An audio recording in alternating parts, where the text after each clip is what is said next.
Welcome everybody. Today's video finds us over here in Ayutthaya, and we're on the north side of the city island, and we're going to take a look at one of the old historic ruins here. We're going to take a look at Wat Suwannawat, I think is how you pronounce it.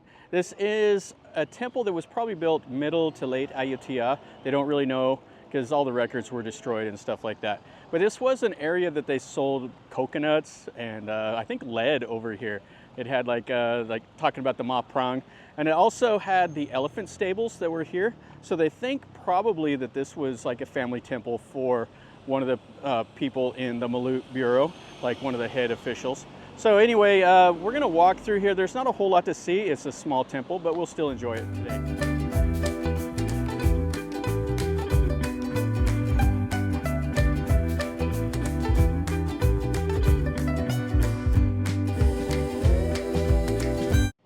This is the area that it's in.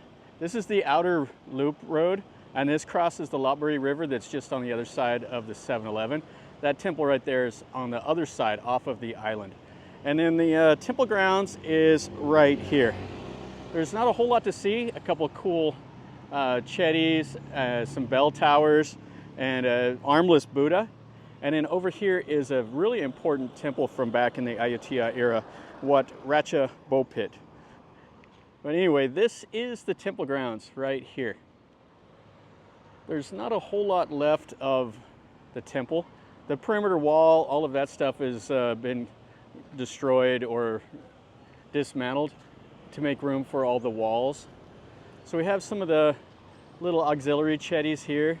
And this used to be a canal that goes right down the middle of this road. But that's all been backfilled to make room for modern traffic. Would have been the way you would have came here. There was canals that crisscrossed the whole island, and that would have been the primary mode of transportation for people. But pretty decent. That's like an octagonal base, Well, this one here is sitting on a square base with Sri Lankan style bell chedi. And this hall here, there's not much left of it. It's down to the base. But it looks like they incorporated a little bit of laterite stone, so they probably scavenged that from some of the other temples. And then you can see the base of how it was built. The Fine Arts Department has restored this, and it was also restored a little bit to what you see under the reign of King Rama IV. He put a couple of these old temples back in operation. There's two of them that are first-class royal temples here on the island. And then he restored this one, and then he restored partially another one that's to the west of here, where he died right in the middle of remodeling, and they just stopped construction on it right then, and they've never done anything else to it. The bell tower is really, really something. So it has like the Gothic arches, and then down here is the lotus shape, and it's on a square pedestal. And this would have been one of the bell towers here on site, and it's just right next to this massive chedi. It still has some of the lotus flower styling right there, and then you can see the square base, and then it would have went up that spire, and that would have had the finale way up at the top, but it's missing. Maybe like a ball or something at the very top of that. And then you can see over here, see there's some of the laterite, and then there's some more here that's at the base of that, the Buddha pedestal. And this would have all been plastered. It would have been white. Would have had the ceramic tiles up on the roof, everything else, the normal styling that you see. And you can see how much plaster they stuck on the base here. Yeah, I really like this style. It's quite cool. I've been to so many of these Ayutthaya style chedis, and not chedis, but temples. And I really like that. It's simple and elegant the way they did it. Yeah, you can't see what it would have looked like, but it would have been a small building, would have had a porch on the front, maybe a walkway around the outside. And then we got the more chedis here, and this armless Buddha. And check out this little minor chedi right here. So it had the rail that would have been plastered like that. It's all missing off of most of it, just a little bit right there. And then you would have been able to walk up there around it, it would have had those little columns. And then it would have had all the normal styling you see here. You see all this plaster, and then you can see how they shaped those bricks. That would have gave it kind of the point. And then here's part of the little spire that was up on the top, and some of the other bricks that are laying around. And they had cubbies for Buddha images on the 4 cardinal directions. And you can see right there at the bottom of the bell some of the lotus flowers. Yeah, this is really nice. Looks like some of it's kind of fallen off and people have picked it up and put it back in place. And you used to be able to see the remains of a Buddha image right there, but it looks like it's completely fallen off now. Each one of those had a seated image inside of it. The same as right there. You can see the outline of it in the plaster. And you see the brick core and kind of what's remaining of the plaster there. Yeah, that's a really nice structure. And then over here, this would have been the Wei hand. That one over there is the ordination hall.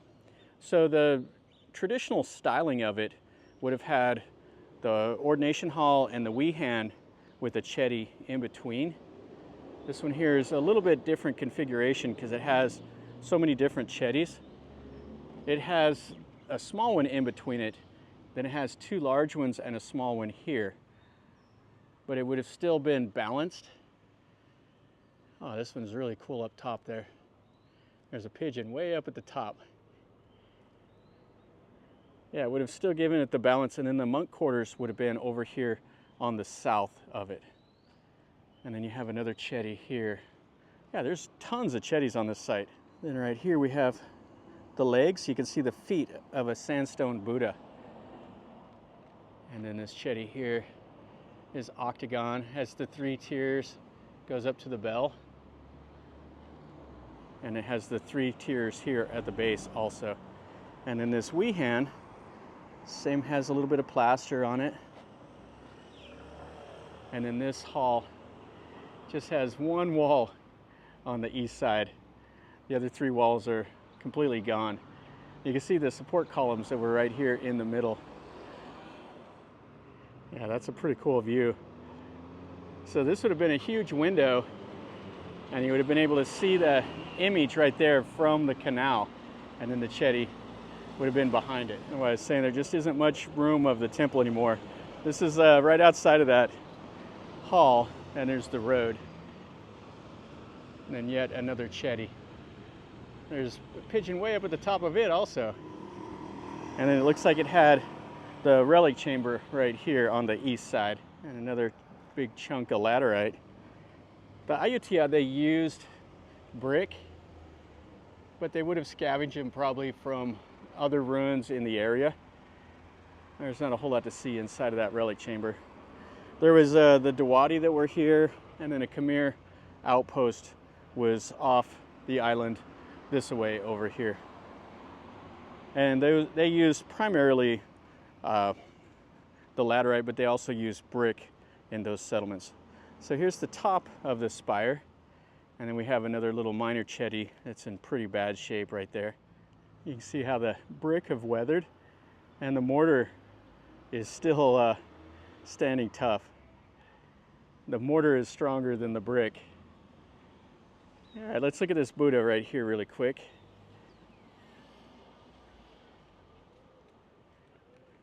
It's missing its arms, and the pieces of the small little disciples and stuff are out here. Yeah, there's the feet, part of the body, and then this, probably the arms of this one, but you can see how it's constructed.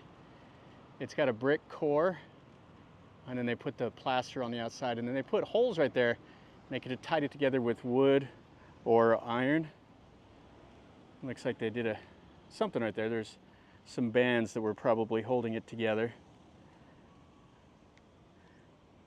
But ones like that were the brick and mortar. Some of them were sandstone, the smaller ones, and then some of them they cast.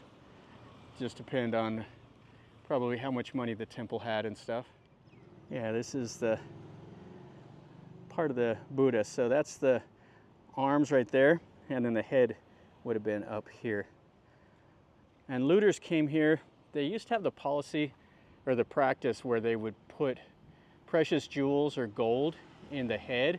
So looters came in here and lopped the heads of them off and took those to try to find any precious stones or gold.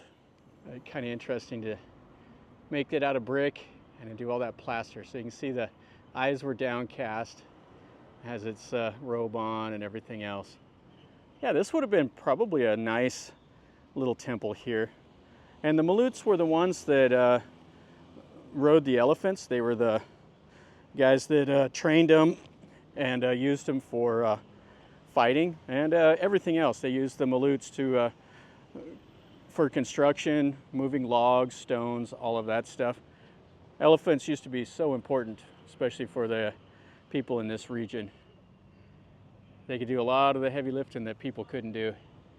All right, that's the whole temple right there.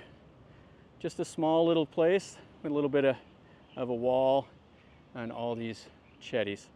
And this one's easy to get to. It's right next to the historical park, so it's free. You can just walk over here and take a look at it. Well, that'll finish up our video over here at this temple. This is nice enough. It's a small temple. You can come over here, walk around, take some pictures for 10-15 minutes or so. I really like seeing stuff like this. I've been here before. I did a video over here 3 years ago. It's kind of hard to believe. I've been by it a million times, and I said today I'll stop and take a look at it again. I really like it. It's a small one, but it's got some cool architecture. Definitely worth, you know, a short photo op.